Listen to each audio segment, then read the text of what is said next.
Let's have another run through of Onirim.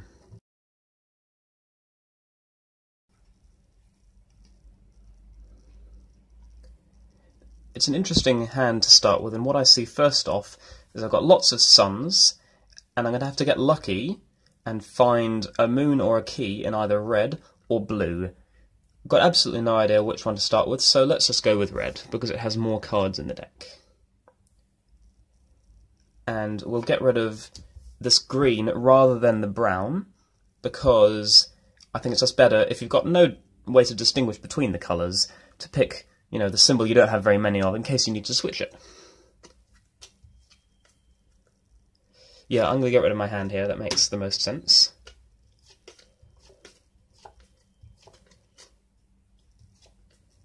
Oh, got a big limbo pile, but we've drawn lots of keys. It's going to help me strategise for the next portion of the game. Plan here, given that we've got so many keys, is to use one of them. Probably, do I go with red? I think I go with red, because then any red card comes up and I can make a door.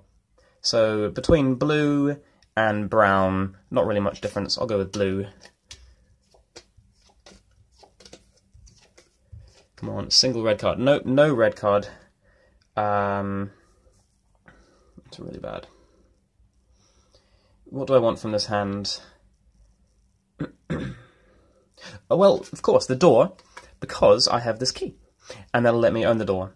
And then maybe we can move on to, well, green is the only moon. Well, let's get the door, and then we'll go on to green. But so what we'll do is we'll use this brown moon to switch so that I can play suns, and then I can play 3 greens in a row if nothing else comes up. Did I discard? No, I don't think I discarded. Because that's the last card. So we'll get rid of one of the duplicate blues. So we draw and we use the key. So I've gained my first door, and we'll replenish my hand.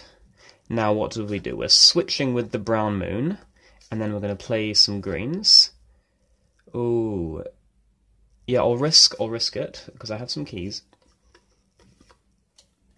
Now I get the door. Now I've been told I'm playing this wrong in previous videos, and that you should look for the door before you shuffle when you've played 3 cards in a row, and before you replenish your hand. Which doesn't make a whole lot of difference. But I can see it making some difference, but only in specific situations. Now I've got very unlucky with nightmare cards there. Am I allowed to use that key? I think I am. I'm picking up cards because I was replenishing my hand, not because of a nightmare. Yes, I used keys for both those nightmares, so I'm allowed to use that key to pick up this door. Very good turn. And this is in the limbo pile, so it's going to get shuffled back in. So that was a really interesting turn. I've never had that much, sort of that long a series of draws in this game. Since we've got so many suns, I'm going to go with a key, trying to get some variation in the cards. We're going to throw out one of these nightmares, but another one's going to come up. And it doesn't really look very good for me, so I am just going to discard this hand. I know I'm going to get 1 new moon, but I'm not very keen on this current hand. So I get the nightmare, and now I'm throwing out these 4 cards.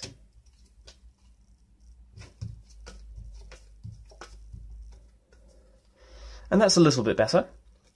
Let's start. Well, that's the only cards we can play. Let's get rid of greens, because we have 2 green doors. We don't need them anymore.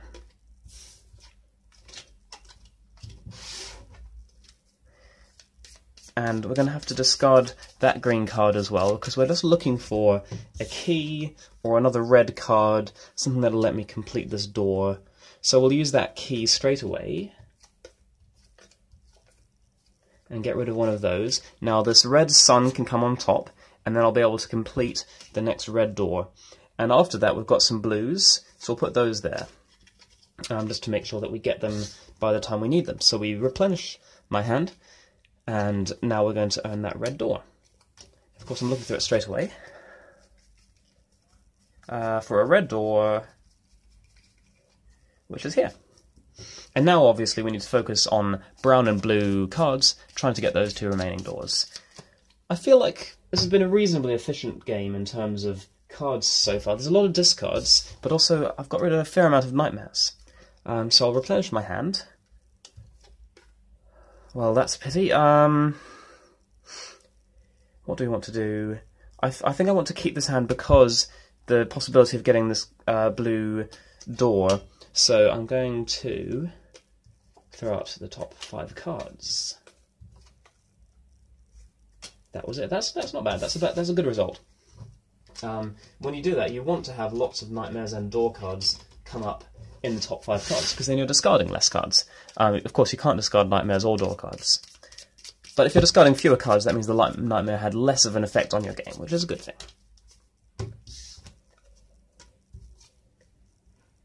Now, I'm going to go over the blues, so I'm going to play this brown card to switch over the symbols, and then start playing blues. We'll use a key to make sure no nightmares are coming up. Now, I'm going to finish doors relatively soon, so I want to have the key at the top. And after that, I have lots of red suns already, so it doesn't really matter. But I'd rather be safe than have this early. Like, if I put it here, I'd have to shuffle soon, and I don't want to do that. I want to finish this door quickly. But the good thing is that I've now got this key, and we're going to complete the door safely. So as soon as I play that, I now search through the deck for the blue door. And there's 3 doors to go. We can get rid of the red cards, because we already have 2 red doors. So probably some discards and then maybe a key, because I have 1 key left in my hand. And we have that. Let's discard the red cards to begin with and take some risks.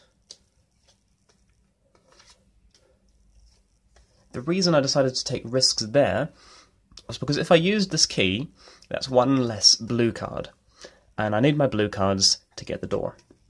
So I'm going to continue risking. And there's a door. So now I've got this door in a relatively efficient manner, and there's only brown cards left. Now, since that's the case, we may as well get brown cards on the table. Now, a nightmare. There's only 1 brown card in my hand and 3 useless cards. So the reason I'm going to discard all of my cards is, hopefully, to draw more brown cards. Now that's a fantastic result. A brown key in case the door comes up, and plenty of other brown cards so that I can complete this door that's on the ground. And now we search through for the door. Now, there's not very much else that could come up to prevent me from winning this particular game. We'll start by... we'll use the key, just for safety. I don't need that key for anything else. We'll grab the next key and throw out one of these cards, it doesn't matter which. And then draw into my hand. Now, I know I'm safe for a few turns, so I don't need to use the key yet. Instead, I'll get some more brown symbols on the table. And then... do we discard... I think we keep this in case the door comes up. That's fairly obvious. We keep this for a few more turns. How many cards are left? So, we'll do... no, we'll do that now. Just because there's less cards... there's not very many cards left in the pile. So we discard a nightmare, put the brown door on the top, and now you can see we're going to win this game. Because I'm going to draw this door, discard a key to earn it. And that's a completed game of Onirim for you, a 1 game of Onirim for you. The first victory that I've got on video, and relatively efficient, with a couple of interesting turns that sort of show how varied this game can be.